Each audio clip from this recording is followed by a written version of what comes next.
நம்ம Ashwin sweets and snacks export பண்றதுக்கு 7373041434 மற்றும் www.ashwinsweets.com கான்டாக்ட் பண்ணுங்க. தைப்பூச திருவிழாவையொட்டி சிறுவாபுரி முருகன் கோவிலில் திரளான பக்தர்கள் நீண்ட வரிசையில் காத்திருந்த நிலையில் சிலரை மட்டும் சிறப்பு வழியில் அனுமதித்த கோவில் ஊழியர்களுடன் பக்தர்கள் வாக்குவாதத்தில் ஈடுபட்டனர். இதுகுறித்த விவரங்களோடு இணைகிறார் நம்முடைய செய்தியாளர் பிரபு. பிரபு, என்ன நடந்தது? முழு விவரங்கள். வணக்கம். திருவள்ளூர் மாவட்டம் பெரியபாளையம் அருகே உள்ள சிறுவாபுரி அருள்மிகு சுப்பிரமணிய சுவாமி திருக்கோயிலில் செவ்வாய் மற்றும் வெள்ளிக்கிழமைகளில் பக்தர்கள் ஆயிரக்கணக்கானோர் வருகை தந்து முருகப்பெருமானை வழிபடுவது வழக்கம்.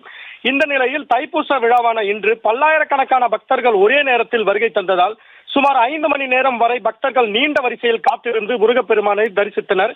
இதனைத் தொடர்ந்து தைப்பூசத்தில் சிறுவாபுரி முருகன் கோவிலுக்கு பல்லாயிரக்கணக்கான பக்தர்கள் வருவார்கள் என கோவில் நிர்வாகம் முன்கூட்டியே அறிந்திருந்த நிலையில் பக்தர்கள் எந்தவித சிரமமும் இன்றி முருகப்பெருமானை தரிசனம் செய்வதற்கு போதிய ஏற்பாடுகள் செய்யாததால் பக்தர்கள் மூச்சு திணறல் ஏற்படும் அளவிற்கு முட்டி மோதிக்கொண்டனர்.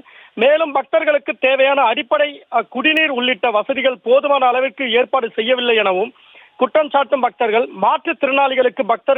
மாற்றுத்திறனாளி பக்தர்களுக்கு கூட முருகப்பெருமானை தரிசிக்க சிறப்பு வழிகள் அனுமதிக்காத கோவில் ஊழியர்கள், சிபாரிசில் வருபவர்களுக்கு மட்டுமே கோவில் ஊழியர்கள் வரிசையில் நிற்காமல் சிறப்பு வழியில் அனுப்பி வைத்ததால் பக்தர்கள் கோவில் ஊழியர்களுடன் கடுமையான வாக்குவாதத்தில் ஈடுபட்டனர். இதனால் கோவில் வளாகத்தில் பரபரப்பான சூழ்நிலை ஏற்பட்டது.